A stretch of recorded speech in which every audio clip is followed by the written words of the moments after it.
Mahfud MD juga dijadwalkan akan melakukan pertemuan dengan relawan Jangan lupa di Aceh, di Kota Sabang, termasuk subscribe, juga like, terkait dan suara lonceng. pemilih dari kalangan milenial dan generasi Z. Ini juga akan ada pertemuan khusus dengan relawan dari kelompok milenial tersebut. Anggi. Baik, Al-Hadi, terima kasih atas laporan Anda. Sebelumnya sudah ada rekan Arif dari Solo dan juga ada Rona dari Jombang. Terima kasih rekan-rekan. Saya akan kembalikan ke Fitri Megantara. Tadi kalau kita lihat bahwa jadwal Gibran ini masih seperti Prabowo, hari ini bertugas sebagai pejabat seperti biasa.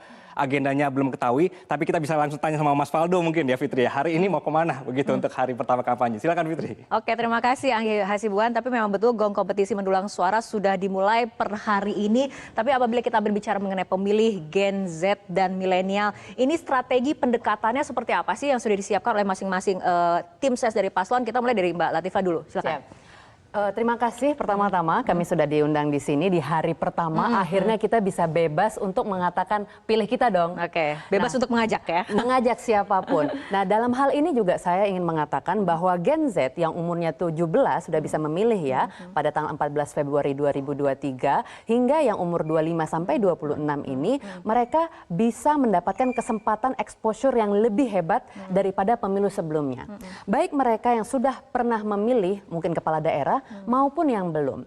Nah, di tim kita sudah melakukan berbagai macam konsolidasi di seluruh Indonesia dari tingkat nasional, provinsi hingga ke desa-desa. Nah, salah satu hal yang menjadi program yang sangat disukai anak muda yaitu adalah Desak Amin atau Desak Anies, Desak Imin. Nah, di sini kita membantu anak-anak muda menyatakan, mengungkapkan bagaimana pemikiran mereka untuk Indonesia yang jauh lebih baik. Perubahan apa sih yang mereka harapkan? Jadi diajak untuk bersikap kritis gitu. Iya. Oke. Karena anak muda itu tidak pernah pihak kita menganggap anak muda itu nggak tahu apa-apa. Enggak. Kita tahu bahwa anak muda itu punya semangat yang banyak, bisa bekerja keras, dan tentu saja bisa bekerja sama dengan sesama anak muda, dengan senior-seniornya untuk memastikan Indonesia adil makmur. Oke, Mas Faldo seperti apa dari TPN? Ya. Halo semuanya, teman-teman yang masih muda.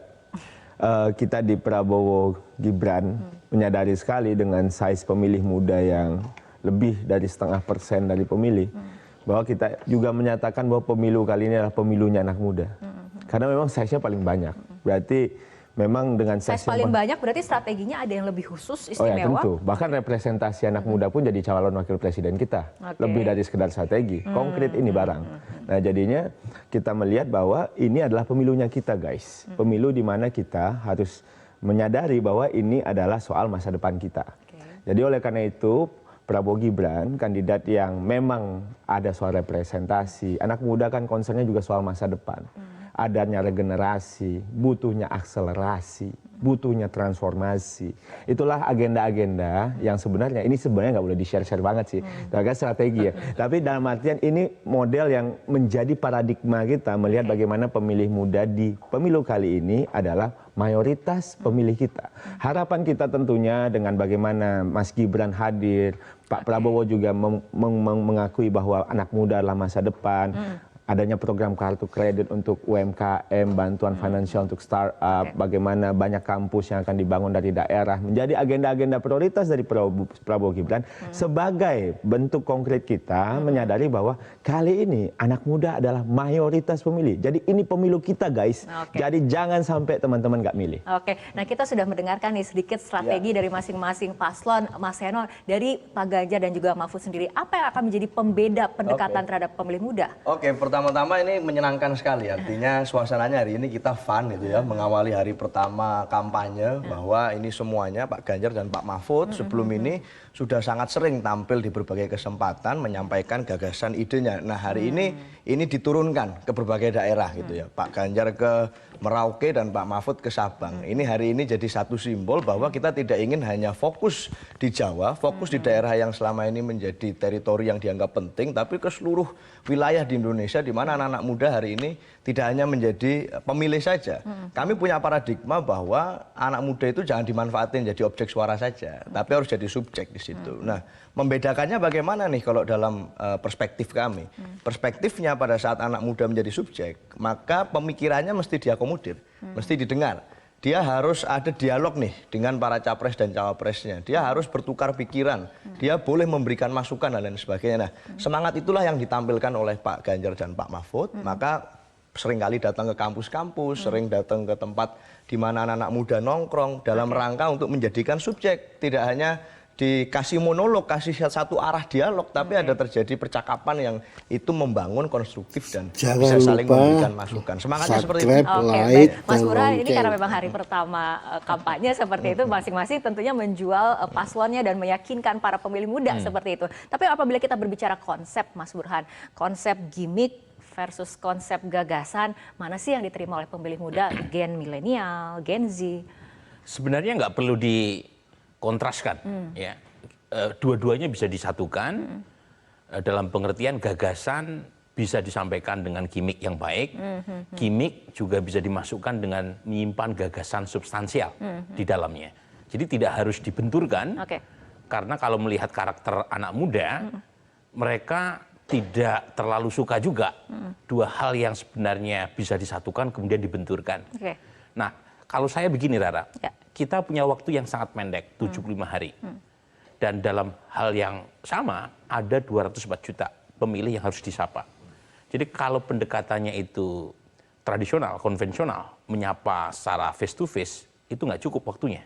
Jadi perlu media. Nah, media ini bisa media mainstream atau media sosial. Tapi kalau kita lihat karakter anak muda, mereka lebih engage di media sosial. Nah, pertanyaannya, dalam waktu yang sangat terbatas, dengan size yang sangat luas, dengan geografi yang sangat kompleks, pesan apa yang bisa nyampai ke anak muda? Jadi nggak cukup memang mendatangi, karena sehebat apapun paslon dan tim sesnya per hari antara 10 sampai 15 titik tidak akan mampu menyapa ratusan juta pemilih. Jadi pada titik itu diperlukan satu skema, satu strategi kampanye yang matang, yang membuat orang membicarakan tanpa harus bertemu dengan paslonnya. Platform digital menjadi salah satu media. Persis. Jadi kalau kita lihat, kebetulan kami punya kemewahan untuk melakukan survei opini publik over time, termasuk membandingkan karakter anak muda dan bagaimana mereka mendapatkan informasi. Itu ada dua yang menurut saya unik ya. Satu adalah dari sisi akses terhadap informasi, mereka makin lama makin jauh dari media konvensional. Yang kedua, makin dekat dengan media sosial. Itu pun beda-beda ya antar platform. Kemudian, ini yang paling penting, narasi atau isunya itu kontras sekali sama populasi secara umum. Populasi secara umum itu umumnya top 3 itu berkaitan dengan isu ekonomi. Mulai dari bahan sembako yang meningkat, kemudian mulai dari pengangguran, kemudian mengatasi kemiskinan. Tapi kalau anak muda, yang pertama, ini kita pernah survei 4.040 responden, itu yang paling mereka concern adalah pemberantasan korupsi.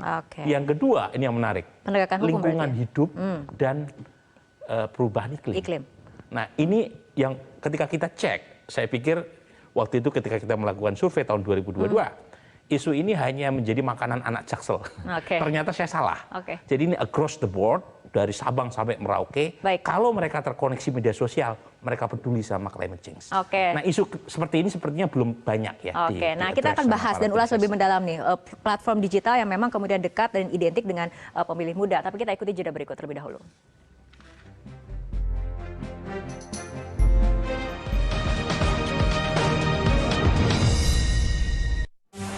Jangan lupa subscribe, like, dan lonceng.